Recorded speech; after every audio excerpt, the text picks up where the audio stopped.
Let's try this again. No, we're connecting. Okay, so back to this. So we said that there's the way the Jewish calendar is set up, and the way it works is that there's pockets of time that Hashem puts into the calendar. Now, the Yom Tovim are, imagine like the heavens opening, and that's what an Eis Ratzon is. An Eis Ratzon is where normally you could knock on this door. Knock, knock, knock, knock, knock, knock. No one's answering, right? But an Eis Ratzon is that you tap the door and it opens up. That's an Eis Ratzon. And that's why we'll have so many segulas, and we'll learn the segulas of Taanis Esther, but there's so many things, like, for example, Purim, right? I'm not going to be able to teach you Purim, but you'll catch it. You'll catch it wherever. You can catch it on my website. You'll see it there. But the Purim we know this. Purim is the holiday that will not be eradicated when Mashiach comes. There's something inside of Purim, there's something with Purim that is so high and holy that it's only like, the people that have ever experienced Yom Kippur, and like the last 10 minutes of Yom Kippur, and the last few minutes of Ne'ilah, and Hashem Elokim, may be touching what a person can reach in Purim. And like the understanding that this is Kayam in the world today, and Hashem brings it into the world, and then He pulls it out, He pulls it away, right? We know that when we say by Yom Kippur, when we say Hashem Elokim 7 times, and we say we're escorting Hashem back to heaven because He comes down in Elul and He's Hamelech Basada, He's really, really there, right? But at the end of Yom Kippur, which is like the highest point and reaches the climax, we escort Him up because that's when things close. That's when Shemaim closes. Kiviyachol, this Eitz Ratzon closes, and then another Eitz Ratzon opens, which is Simcha, which is Sukkot, right? Which that's the Eis Ratzon there, right? So it's almost like if I want to juice myself up, meaning if I want to be able to get juice for whatever it is, I have to know which yontif and what fast day and what's going on that I can plug myself into and juice from that. It's almost like nursing from that. That's what Kabbalah calls it. It calls it nursing from that aspect, from that angle. So we're approaching right now. First of all, Adar is like the highest month of the year. It's the month of Simcha. When we understand what Simcha is, we're very far from understanding what Simcha really is. Right, where people think that Simcha is getting excited. Like, okay, I'm excited for that party. I'm excited for that cruise. I'm excited for that hotel. I'm excited for losing 10 pounds. I'm excited for. People think that's happiness. That's excitement. That's action. That's very far from real, true happiness. Happiness is, in a nutshell, when our nefesh, when our insides, and who we are, is able to have there's room and space for this person, meaning there's expression for this thing, right? And we're number one at pushing it under the rug and doing everything else but it. Why? Because the hardest thing in the world is to tend to ourselves. The hardest thing in the world is to train our nefesh, right? That's why it says that people that are mechanich children, right? How you, any Baal Chinuch is going to tell us that that's the number one principle in Chinuch. The number one principle in Chinuch is, what do you think? You're shaking your head at me like you know the answer. Right. What's the number one principle in Chinuch? Is you have to. It's not only for them, but you're doing it because you care, and without caring, it's okay. It's not really the everyone according to their path. Like every child finds their path. The same thing. Okay. Also, what makes you feel, if you inspire a child, if you make them, a change or to realize something, and you affect them in a certain way. It's like you. Right. All this is right. There's nothing that's wrong. But the number one thing that's proven to work, and it's non-fail, it can't fail, it's fail-proof, is for you to do it. For you to walk the walk and talk the talk. That's chinuch. You can shut your mouth for the rest of your life. Yeah, you can close your mouth for the rest of your life. And if you are davening, saying brachos, being careful with your lashon hara, being careful with your anger, loving mitzvos, being besimcha when you're doing mitzvos, your child will be fine. The child will be fine without you teaching, going through parsha. That's also nice. But your child will be fine only by the fact that they're a sponge. They're a sponge to what you are and the example that you are. And we're fix-it people. We always want to fix things. We want to fix our husband. We want to fix our children. We want to fix the scenarios and the situations. And that's where we get so upset at Hashem because this is not working. Fix it. This is not supposed to be this way. It's really not supposed to be this way. I was talking to this person today, and he was telling me that the relationship that he had with his wife, like from day one, was so horrible. Like he was so angry at Hashem, to the point where he just turned himself off of Yiddishkeit. He kept doing the mitzvahs, he kept on keeping Shabbos and doing all of it, but he was so turned off. You know what? It's all right. You keep to yourself, I'll keep to myself. And he left learning and went to business, and he was just like, I don't want any part of this. I'm just gonna shut myself down, because he was so upset about the fact that like he thought he married one person and then he married somebody else completely, and he had no room. There was no room for him to be himself, right? And then he said something amazing. What did he say? He said something incredible, and like I looked up to him when he said that.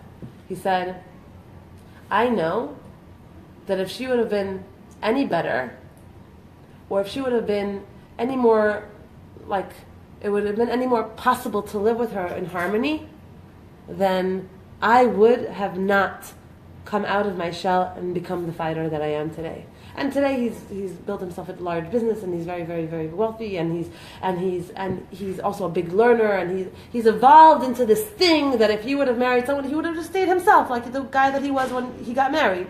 A little bit smarter, maybe a little bit more of a Talmud Chacham, but basically within the parameters of his comfort zone. Right? And because he all of a sudden met this thing that was so difficult for him to be okay with, right? And there was no option for him. There was no option that crossed his mind to get divorced, right? And this is my reality. Then over the years, his kishkas were twisted inside of him, right? And Hashem did that to him.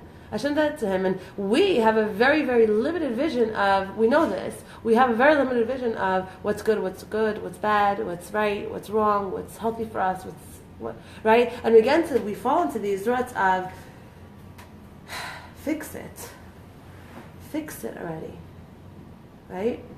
Fix it. And no, I don't want to daven. And if I'm going to daven, I'm going to whatever. I'm not there b'kavana. And no, I'm not. Part of the reason why we don't have this whole house full of people tonight, because a lot of people have a lot of beef with Hashem. A lot of people have like, no thank you, you're not serving me. It's not serving me. The whole thing, the whole Yiddishkeit, the whole Frumkeit, it's not serving me. It's like, I'll do it, but like now to come to a level of like working on myself and changing myself and really wanting to be spiritual and really committing to tefillah or committing to like a certain way or coming out of my comfort zone and pushing myself on a certain route. I don't know. Like it's not so like, show me what's the benefit? What are the benefits? I don't feel anything. I have honest conversations with people all the time, and that's what they tell me. Like, I mean, I believe in Hashem, and I know the Torah is Min Hashemayim, and I know it was given in Har Sinai and all of it, but like, I just want to live the way I'm living, because it feels good right now. I'm from and everything, but like, I don't want to now, like, move into a space of like, thinking, being in a relationship, doing his bodhidus, going to the side, and talking to Hashem 10 minutes a day, 15 minutes a day, going to a shir, working on myself, working on my Shemir Salashon, being in this mode of like, let me just be normal, okay? Just be regular, Like, I'll have my Shabbos, I'll have my challah, I'll invite my guests, my kids are going to go to yeshivas, everything's going to be, but like, to go to that level of like making it now a relationship and genuine, it's like, it's hard, and for what? Where are the benefits? Where are the perks? Right? And that's what I feel like 99% of the people that I talk to, at least, that's where they are, and I don't judge them. I understand them. It's not an easy place to be. It's a very, very difficult place to be. But, so this is what I came here tonight to say. Okay? Like everything in life, there are certain practices. And when you go through those practices, you get results. For example, right? If you want to lose weight, then you have your practices. You drink that in the morning, you go to the gym in the evening, and you have your salad in the afternoon, and you write your food log of what you've eaten all day, and you have someone, maybe a coach that you work with, or you go to whatever. There's a certain practice to be able to get from A to Z, right? You want to get to that goal, you have to go through a certain through a certain path to be able to get there. And we're all very clear on that, right? There are certain practices. What's holding us back? And it's like the human experience is so complicated, but it's so simple. Like we're like all the same. It's like all the same for all of us in like a different version. It's almost like annoying to see people that are like on top of their game in every aspect. It's like, can you just be human for a second? Can you break your diet for a second? Okay, can you not go to sleep at 10? Okay, can you stop being Miss Perfect? House is perfect, kids are perfect, everything's perfect. Perfect! Can you just not? And then like she's also doing cheshbon nefesh at night, and you're like, I'm going to shoot you, right? Like, I can't, it's too much, right? But there are a few people that are like that, right? And then there's the rest of us that are struggling. Okay, so what's the human experience and what's the struggle? The struggle is like this. We know that we all want to be at our peak health and feeling alive, fighting the wrinkles. Right? We all want to be there. We look in the mirror, we're like, what happened? Right? I'm starting to see it already. My sister's like, you need Botox. I'm like, what? I need Botox? I'm 34. When did this happen? So she loves me. She does.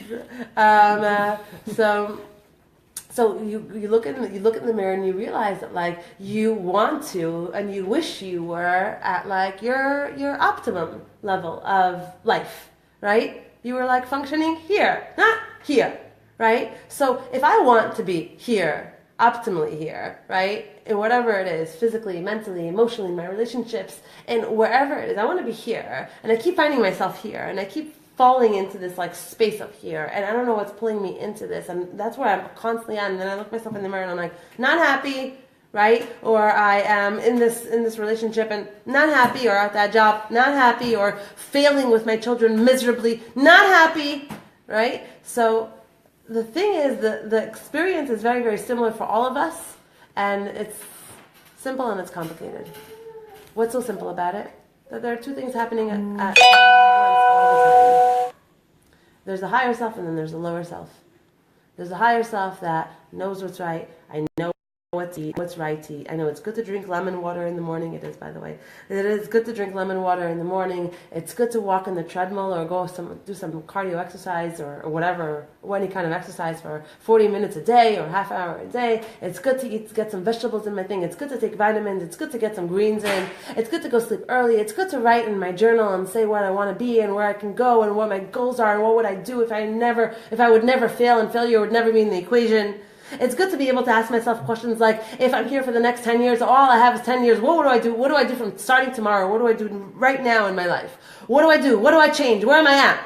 It's good. All these things are good, and that's what gives us life and force, and that's what gives us push in the direction that we want to get to, and it connects us to ourselves. And when we feel connected to ourselves, we feel alive. We feel alive. That's when life happens. When we dull ourselves, that's when we feel like dead end, right? So then there's that, and then there's what actually happens in actuality. That I find myself strolling over to the fridge in an hour that I shouldn't be, right? Eating things that I shouldn't be, right? Or waking up in the morning and not doing my rituals, right? And finding myself falling and tripping into these situations, or, right? Or whatever. Gossiping or moving into a space where I don't want to be and the person that I don't want to be, and I find myself being that person over and over again, and I know it's not good for me, or yelling at my kids and I know that that's never going to get me anywhere, and I keep doing it over and over again because I'm at a loss of control and I don't know how to get them, right, to listen to me, and I'm constantly in this thing and I'm falling into this rut, and I know it's right. I know it's right, especially people that are learning, people that are constantly keeping themselves inspired and alive, and go to workshops and go to chinuch classes and come to share classes, and they know, right? So where's the thing that keeps on getting us to a place where we're not satisfied with ourselves and with life? And when we're not satisfied with ourselves and life, then what happens to us is that we get dull and we get sad and we get out of touch with things that are supposed to make us feel alive, and then we look for distractions and we look for things to make us feel alive inside. So we look for trips, or we look for new things, or we go shopping online for hours and hours and hours, or right, just to fill this void, right? And in essence, nothing can fill this void, because the void comes from a soul, the realm of soul. There's nothing that is in it's not the positive things we say, yes, go, do it. We are our own best friend. We really care about ourselves. And for the no stuff, we say, no, sweetie, not today. No, not today. Right? And that is the ultimate chinuch for ourselves. And when we are in that space, we don't know what happens. We get tremendous, massive siyata d'shmaya. Massive siyata d'shmaya. Because it says in Chazal that I'm just trying to remember the Chazal, Adam nokef etzba. Anyone know it? Adam nokef etzba. Basically, when a person shifts down here, there's a shift up there, there's a reflection. There's constantly a reflection. When I'm feeling stuck in my life and I'm feeling like, why isn't this working? Like, why isn't my life working? I feel like I'm doing the right thing. I feel like, I'm a good person. I'm doing the right thing. I'm keeping Shabbos. Like, I cover my hair. I'm XYZ, whatever it may be, right? And I have like all these tainas. Like, why isn't it working? Because the only thing that creates movement in your life is when you move. When there's no struggle, then there's no movement. If there's no movement, yes, you're getting schar for your Shabbos, and yes, you're getting schar for your head covering, and yes, you're getting schar for your Shabbos food, and for sending your kids to yeshiva, and for letting your husband go learn. Yes. But if there's no struggle, focus with me for a minute. When there's no struggle, that's where it's at. When there's a struggle, and every day you stare at that struggle and say no, or yes. You look at that treadmill and say go. Or you look at that whatever it may be, that you're so in, that you're so stuck in, it like has you in its claws, right? And you force yourself to do the right thing as opposed to the thing that is so second nature to do. Then, and only then, is there a shift in Shemaim. What does the shift in Shemaim mean? It's almost like Hashem waits for us to take the first step and then He takes a step. Because oftentimes Hashem takes the first step and throws us into situations that we're not happy with. Because what happens when we're thrown into situations that we're not happy with? Like bad news, God forbid, or things that are not working, or lack of parnasa, or not good marriage. Or what happens there? What do? Like, right? I start I stop trying to fix everything because I'm already at a loss of energy because I don't know how to get out of this thing, right? And what do? I just look up and I say, what? What do you want? What should I do? Right? We get to a space, and if we haven't, and we're going to learn about this tonight, we're going to learn about this whole idea of getting to that place of I'm down on my knees here. Can you help me out?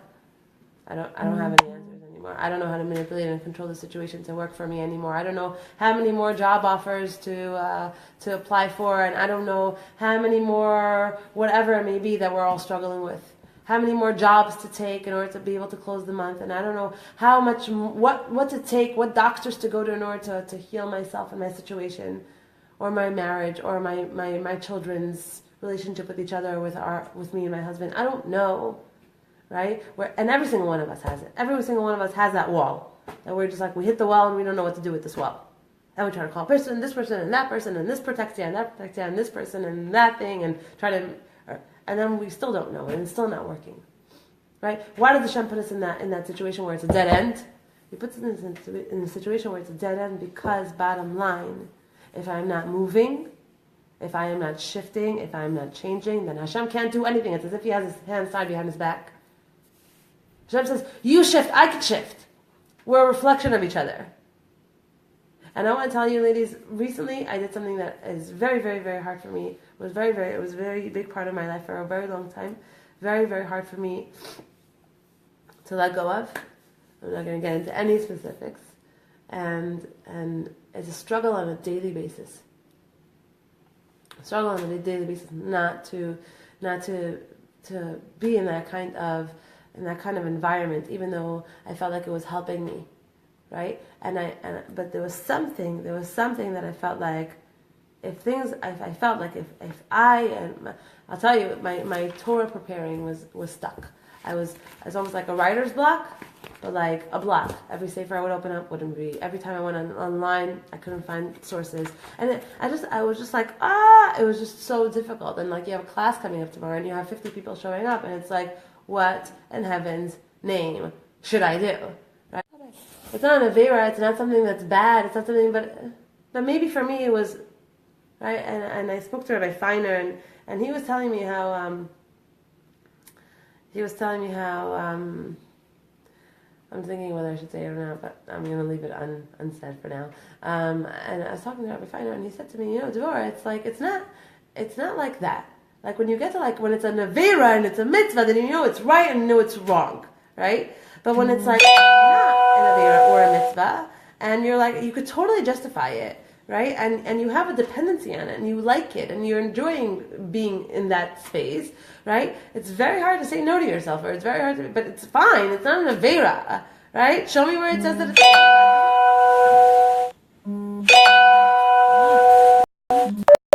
close.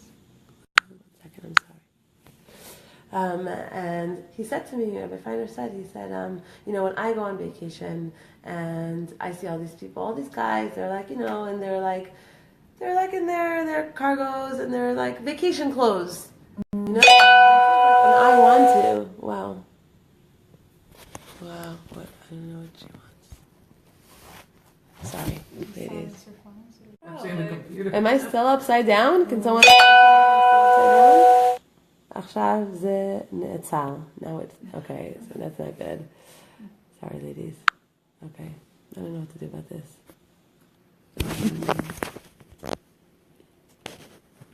Okay, I don't know what to do.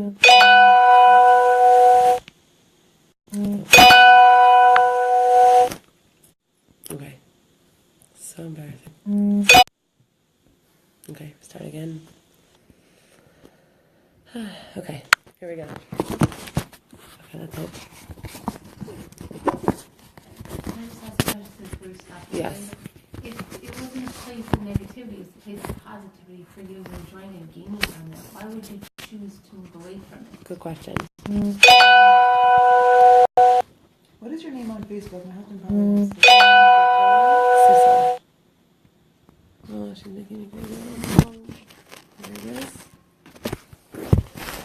I was wondering what is going on with my phone. I never got so many messages. Okay. Hi. I hope this is good for everyone. I'm upside down. That was just a perm joke. Okay, good. Now I'm putting it. No, okay. So, someone asked a question here, and the question was, if it was good for you and it's servicing you and it's making you feel positive, then why did you stop it? So let me just finish this example that Rabbi Feiner gave me, and he said that he goes away to these places, right, to these hotels sometimes, and like he sees these guys, and like he wishes he could put on like his old clothes, from before he was a Rav, before he was like Rosh Kehila, but is it wrong for him? Is it wrong for him to like wear khakis and a t-shirt and a baseball cap? Is it an avera? No, not wrong for him. But there's something to say about the fact that like it's not matim, right? It's just not for him, for who he is, for what he's doing with his life, for the congregation that he's leading, for the hundreds of people that are following him, thousands of people that are following him and learning from him, and it's just like he has to uphold a certain level of I guess like kedusha looking or a role model, being a role model, or being a mentor, right? So those kind of examples where it's not so black and white, where it's not like where I could like I came to Florida and I was just like minagamakom, you don't have to wear socks, I'm so excited, and then I didn't for like a long time, and then like for a few months, for 3 months, and then I kept on like bumping into these like Rebbitzins, and they're all like wearing tights, and I was just like, no one told them? We're in Florida, minagamakom. And then like the other day, I was driving on the highway, and I was just like, maybe I should find out about this minagamakom thing. I don't know how it got into my brain, but it was in there that it's like Florida, minagamakom, no socks. Like that was the equation. And I called the Rav, and he was like, minagam, what? What are you talking about? What? Right? And I was like, really? And he was like, especially like if you're teaching Torah, then like, yeah. And I was like, what? And it was like a really hard blow for me. I was just like loving like my new freedom, and like I've been living in Yerushalayim and then in New York, and it was like it was a possibility, and now all of a sudden it was like I was excited about it. So it's not a matter of wrong or right. It wouldn't be like usher if I didn't. Not like I'm going to burn in hell if I didn't, right? But there's something to say about taking a step out of your comfort zone and coming to a place of like, God, hi, this is hard for me. And like, I'm doing this and it's hard for me, especially if it's something that's like bad for me, and I'll tell you that there are certain foods that I stopped eating because they're bad for me, and they're bad for us, and they're bad for all of us.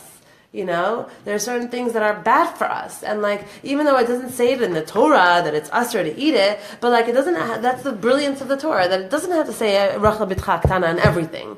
It doesn't have to say it exactly what's wrong. Right? Okay, so don't eat fried foods that came from cows. If it's done. It's not going to say that exactly, but it tells you basic outline of how to live your life, right? And there's so much information today that I know that eating, deli is poisonous for my body.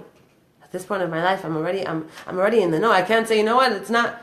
I know it's wrong. I know it's not healthy. I know it's cancerous, 100% cancerous, and that's part of my avoda as well.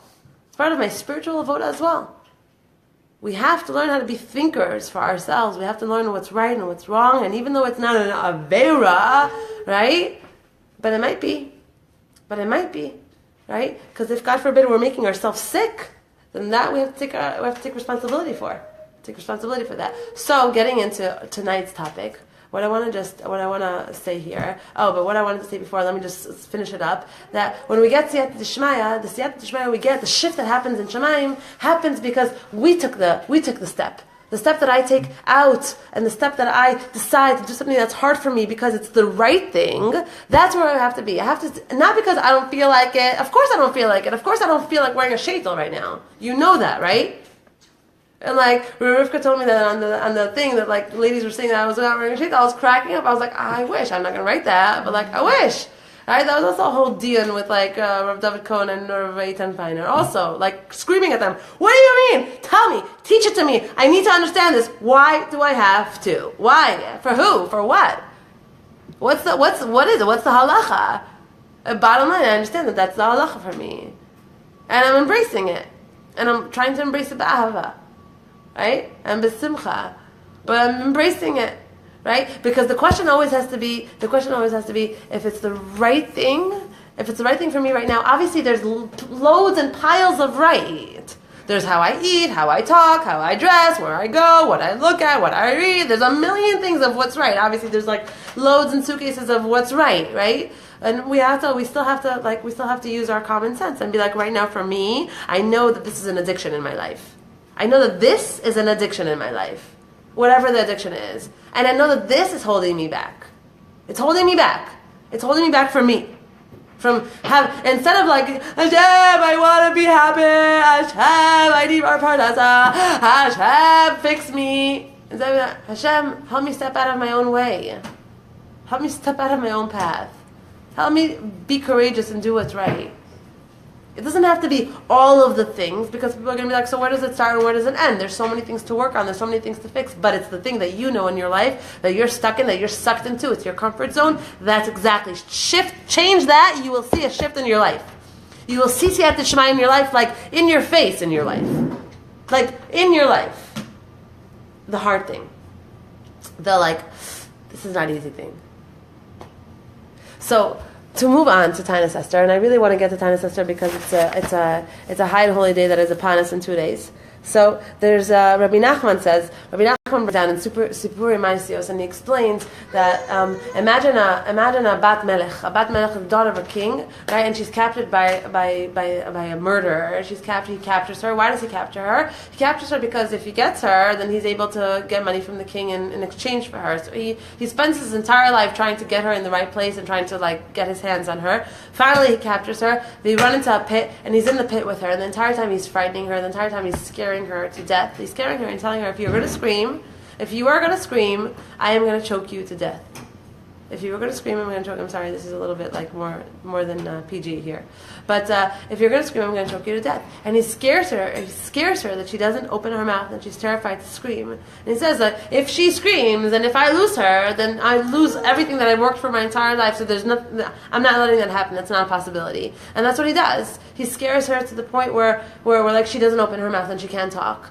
Right? And Rabbi Nachman explains how, in essence, when we learn about a malik and what a malik is, and what is a malik, we get very, very confused with a malik and Yetzer Hara and bad forces and bad energies, and it's all of it like Timcha, right? We don't understand really what it is. But the idea is in life is, if you really want to be on a spiritual experience here, if you want your sheitel, your Shabbos, your Tanias, your yeshiva tuition, all of it to service you and to take you to the next level and to feel spiritual and to feel like you're in a relationship with God Almighty, and it's possible and it's doable and it's expected of us, And it's the greatest thing that we could possibly experience as human beings and as Jews. If we want to be on that level, then all we have to do is understand that bottom line, what is Amalek, what is Yetzer Hara, and to know the difference. So Amalek is, and this is like an interpretation that I heard that's incredible and amazing, Amalek's strength is to get us to just shut up.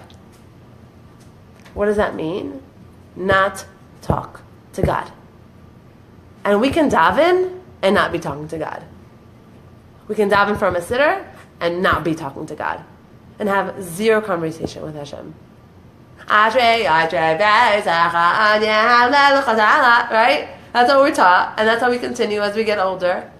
And there's like, no, we're not there. We just like do it because it's like, you have to, check it off. So, Amalek's strength, their whole thing is this the mashal that he gives here of if you breathe a word, you're dead. He wants to get us at our highest, most potent koach, which is right here, our relationship with Hashem. All Hashem wants from us, in essence, is to turn to Him.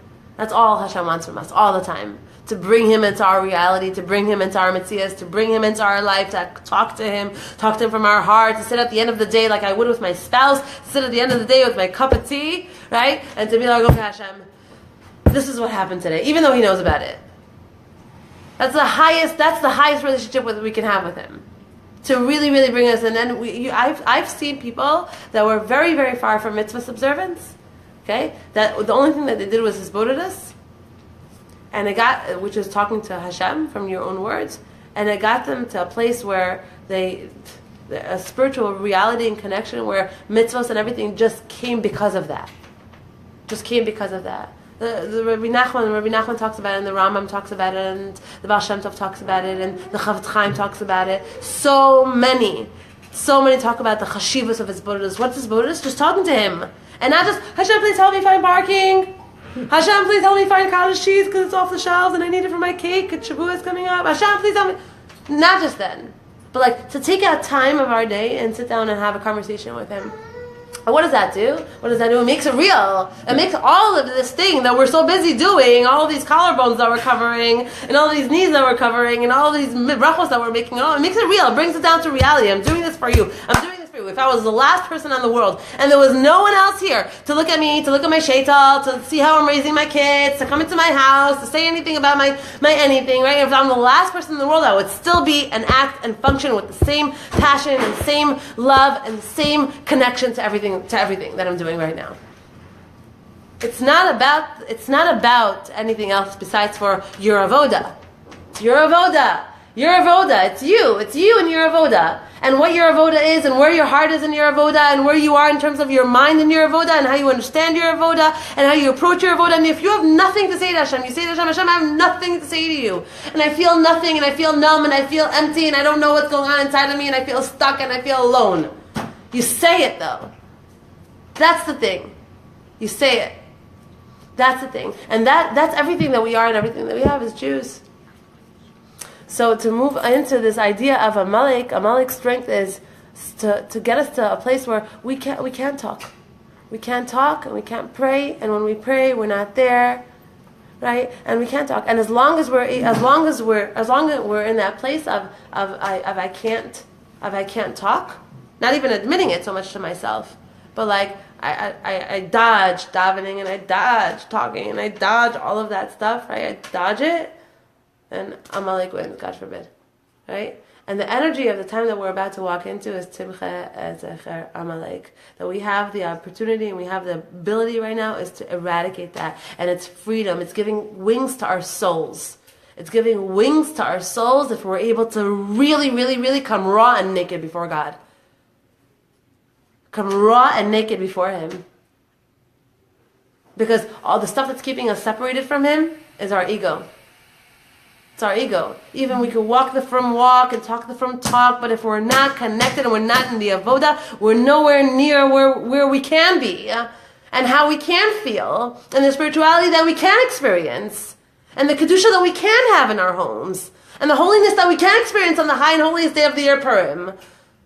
It's just like another Suda, where you're doing the Suda, oh, so cute, oh, so whatever. It's important to do all the costumes, and obviously, right? It's Minhag Yisrael, and it's just as important. But to miss, that's the part that's like, most people want to, because that's where effort is required. So he says like this. The Amalek inside keeps us afraid or unwanting from Zaka to Hashem. Zaka is almost the highest level of tefillah to Hashem. Zaka is like when we just yell. When we're Bnei Israel taken out of Mitzrayim, V'izaku, right? When they were in a place of V'izaku, where there was no words anymore. There were no words. They had no words. They had no expressions. They had no things. It was just like, it was groaning and moaning, and that's all that came out was like their kishkas, their guts. That's all that came out of them. And that's when Hashem pulled them out of Mitzrayim. See, Hashem wants a relationship with you. Rahman Ali Baba, He wants a relationship with you. You. He wants a relationship with you. All the Hidur mitzvos are very nice and very important. All that stuff, all the exterior stuff is very, very nice and very important. But bottom line, if it's just that and there's no in, and there's no you, then Hashem's going to constantly keep putting you in the corner. Keep putting you in difficult situations that you're going to just have to. Right? Because He wants, Hashem wants you. He doesn't care about anything around or anything external. He wants you. Right? And you means Ra. And you means Avizaku el Hashem. And Amalek is, no. Amalek says, your voice, your force, Klal Yisrael, is Bahakol Kol Yaakov. That's where you're at. Like if we would daven for real, if the Jewish children would know and be taught to daven for real, and I have very high hopes for the Jewish children, more than I do for us. Right? And if we would daven for real, then Mashiach would have been here a long time ago. A long time ago. The thing is that Amalek has us here. Because if you talk, I'm going to kill you. So listen to this. Not only does He have us there, and that's His strength, but what else? He puts us He makes us feel uncomfortable in that situation where we shut down.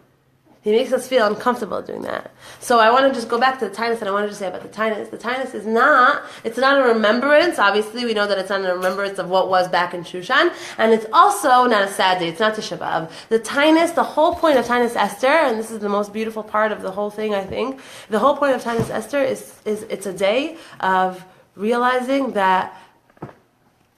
One second, backtrack for a second. The whole point of Taanis Esther is when we fast, what do we do to our bodies when we fast? What happens to our bodies when we fast? The voice of our bodies. The voice of our bodies get weaker. Our bodies are very, very, very loud. You need to drink, you need to eat.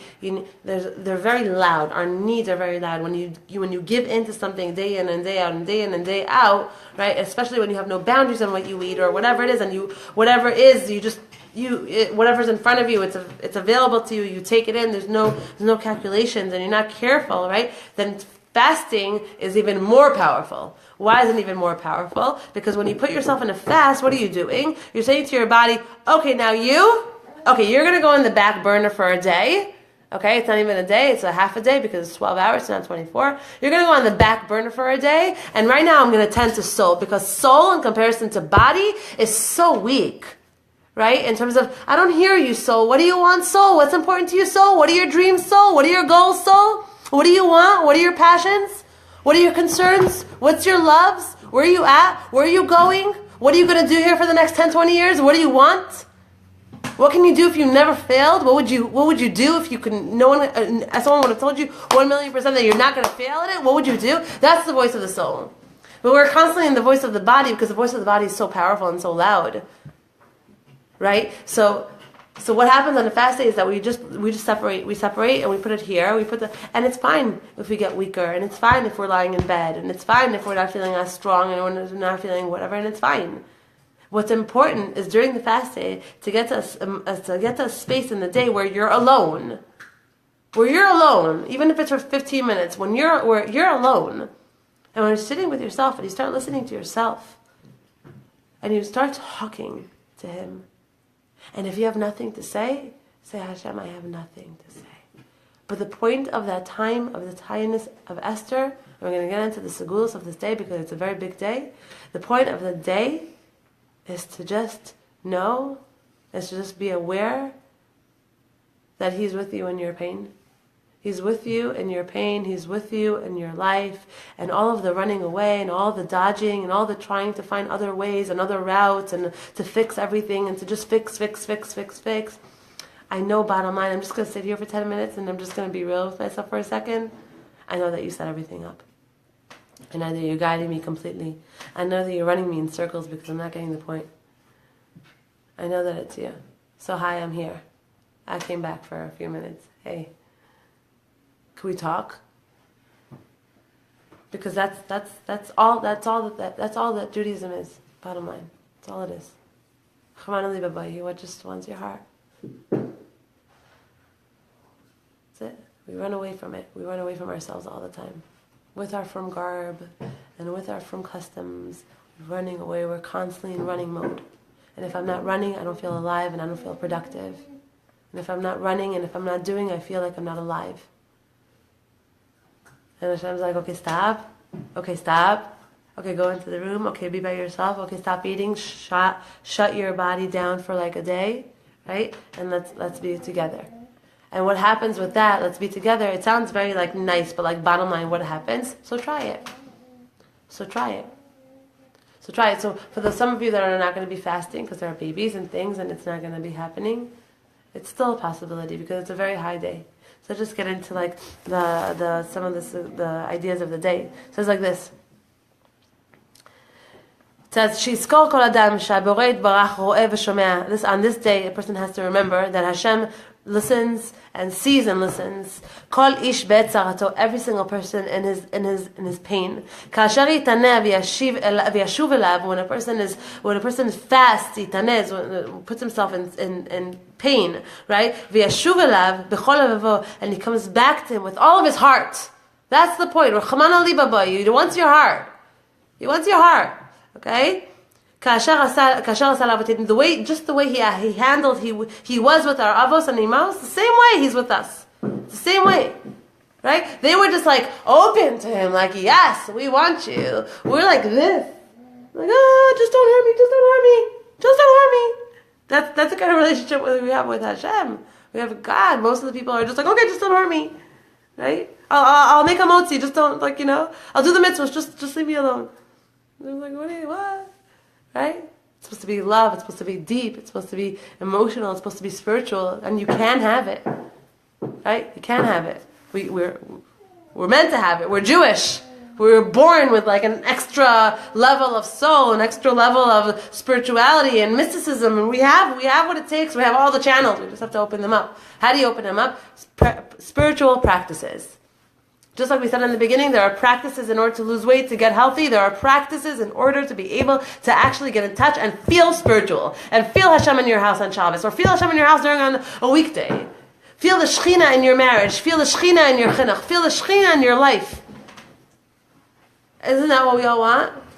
We all want that. We want to actually feel it. Let me feel it. And it's not just for Gula time. It's for now. It's for now. Rabbi Nachman says, don't be fearful of opening up your mouth and telling Hashem what your Amalek is doing to you. He says, tell Hashem about your taivos, tell Hashem about your wants, tell Hashem about your confusion, your lack of clarity, your anger, your sadness, your loneliness. Tell Him what He's doing to you, what Amalek is doing to you, because that's Amalek. That's where it's at. That's where it's at. It's here.